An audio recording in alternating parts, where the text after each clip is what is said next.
Alhamdulillah kembali lagi bersama saya Sandra Libra dan Kang Adil dalam Bincang Ekonomi Syariah. Dan kali ini kita mengangkat tema tentang rumah makan syariah. Kita kembali lagi ke Kang Adil. Kang Adil, tadi menarik sekali ya bahwa ternyata sekarang ada namanya rumah makan syariah. Dan memang perlu berhati-hati ya, kita harus ketika mau datang ke sebuah restoran, itu harus dipastikan sesuai dengan syariah atau tidak. Tadi Kang Adil juga menginformasikan bahwa kita melihat halal atau sertifikat halal. Nah ini mungkin banyak di luar sana pemirsa setia PTN TV yang ingin berkecimpung atau nyemplung ke dalam dunia seperti ini ya, rumah makan. Terkait permodalan nih Kang Adil, apakah ada lembaga bantuan modal khusus untuk mereka yang ingin mendirikan rumah makan syariah itu sendiri? Jadi kalau di bank contohnya tidak ada khusus untuk biaya mikro bidang rumah makan syariah, tidak. Yang penting mikro atau makro, bebas penggunanya, tapi harus jelas penggunanya. Untuk apa? Rumah makan syariah. Jadi kalau saya mau mendirikan rumah makan syariah, perlu dana, datang saja ke bank syariah. Di sana mau makro mau mikro. Kalau modalnya di bawah 200 juta tentu saya ke mikro syariah. Kalau di atas 200 juta tentu ke makro syariah. Nanti peruntukannya untuk apa? Untuk rumah makan syariah tentunya. Rumah makan syariah. Jadi kalau saya butuh dana, butuh modal atau pinjaman, tentu datangnya bukan ke bank konvensional, harus ke bank syariah.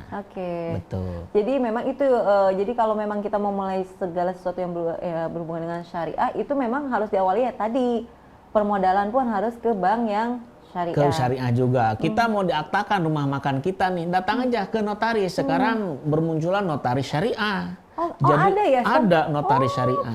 Jadi yang mencatat, yang membuat akta rumah makan syariah juga notaris syariah. Notaris syariah, betul. Wah, ini menarik sekali, ternyata yang namanya syariah itu sekarang sudah meluas ya. Sudah booming, sudah meluas, sudah dirasakan kenyamanannya. Jadi syariah itu bukan sebuah kewajiban lagi, tapi sebuah kebutuhan. Masyarakat butuh karena mereka nyaman. Betul. Bagaimana perkembangan bank syariah di negara-negara non-muslim, ternyata mereka semakin berkembang. Padahal customer-nya adalah non-muslim. Di kita juga banyak bank-bank syariah yang customer-nya non-muslim. Sehingga ini mendorong bagi pelaku usaha, bagi pebisnis untuk melahirkan rumah makan syariah. Walaupun harus jujur juga ya, rumah makan syariah masih bisa dihitung jari 1-2. Tapi kan apa salahnya kalau memang PTN TV menjadi pelopor terhadap memasyarakatnya, mempublikasikan urgensitas rumah makan syariah. Ini luar biasa, PTN TV berani menayangkan tentang rumah makan syariah. Mungkin di TV yang lain, radio yang lain belum ada yang membahas. Buku-bukunya juga sangat terbatas. Saya menulis buku, salah satunya bisnis syariah, betul. Ini bisnis syariah di Indonesia. Salah satunya mengupas tentang rumah makan syariah. Dan tentunya saya merasa kesulitan mencari referensi yang terkait dengan rumah makan syariah. Dan itu masih 1-2. Di Bandung juga kalau nggak salah baru 1 yang menerapkan rumah makan syariah. Nah ini PTN TV menjadi pelopor. Membumikan rumah makan syariah, dan itu luar biasa, betul. Jadi bisa jadi menjadi membuka wacana untuk pemirsa setiap PTN TV. Oh ternyata ini bisa jadi peluang loh rumah makan syariah, karena masih belum banyak ya. Di Bandung pun belum banyak ya. Betul. Gitu. Masih 1-2. Pertama, rumah makan syariah memberikan kenyamanan bagi pengunjungnya. Hewannya juga pasti halal. Cara menyembelihnya pun halal.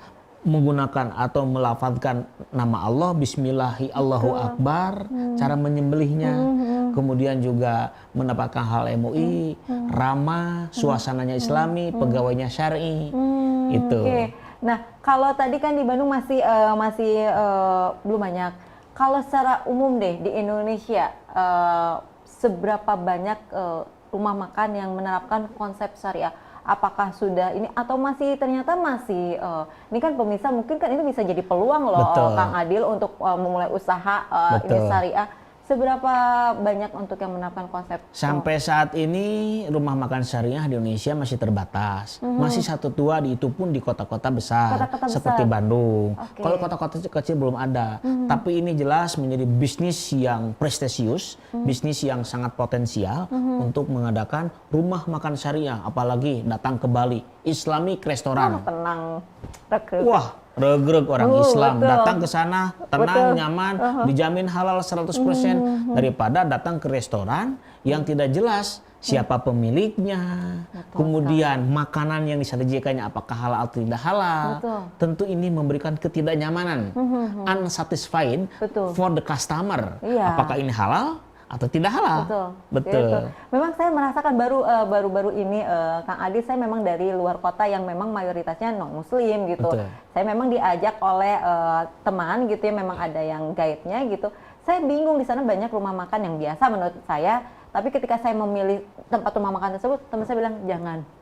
Kata itu belum tentu katanya halal. Betul. Jadi memang manfaatnya kalau kita mengajak orang tuh biar tahu gitu untuk ini tuh rumah makan benar-benar halal atau tidak. Betul. Karena khawatir saya Iya, gitu. betul. Padahal mungkin dari luarnya sih terlihatnya mungkin halal, tapi kan kita tidak pernah tahu selain penduduk yang dari sana gitu. Betul, karena di kita mungkin Jawa Barat contohnya mayoritas Muslim, pemiliknya juga mungkin Muslim.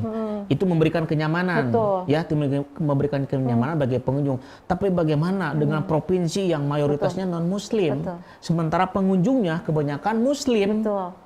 Apakah ada jaminan bahwa makanan tersebut halal 100%? Itu belum tentu. Tapi kalau ada sudah Islamic Restaurant, nyaman. Nyaman. Gitu, Nah ini iya. bagi kemarin yang ini menemani saya di Seoul itu bisa jadi peluang nih bisnis tuh mengadakan ini ya, Betul. membuat konsep rumah makan syariah. Nah sekarang membahas tentang dampak nih, kalau bagi yang mempunyai konsep rumah makan syariah, dampak keuntungannya sendiri gitu ya. Dampak terhadap keuntungan rumah makan itu seperti apa sih? Apakah mungkin kadang-kadang orang banyak yang melihat dari segi keuntungan. Rumah makan syariah mah kurang menguntungkan begitu. Tapi sesungguhnya dampaknya seperti apa sih terhadap keuntungan dari rumah makan? Justru ini akan sangat menguntungkan jikalau banyak berceceran di mana-mana menjamur rumah makan syariah. Karena sampai sekarang kan ini masih bisa dihitung ya rumah makan syariah. Apa sih rumah makan syariah? Masih asing gitu kan. Masih asing. Tapi kalau memang sudah dimulai Islamic Restaurant, pengunjungnya tidak hanya orang Islam saja, bebas. Tapi di sini dijamin 100% halal. Tidak ada babi, tidak ada makanan, cara penyembelihannya pun halal. Minumannya pun tidak ada yang haram. Oh gitu, jadi itu memang betul. Jadi bahwa konsep syariah itu bukan hanya sebatas halal saja ya. Betul. Tidak mengandung misalkan beralkohol atau tapi dari cara penyembelihannya itu kalau mengikuti sesuai dengan syariah itu harus seperti itu ya. Betul, Kang betul, Adil. betul. Jadi memang dari awal proses dari awal sampai terakhir disajikan harus sesuai semuanya syariah. Betul. Oke, nanti kita lanjut lagi di segmen berikutnya ya Kang Adil. Baik pemirsa setia PT TV, jangan pernah pindah channel, saksikan terus kami di Bincang Ekonomi Syariah.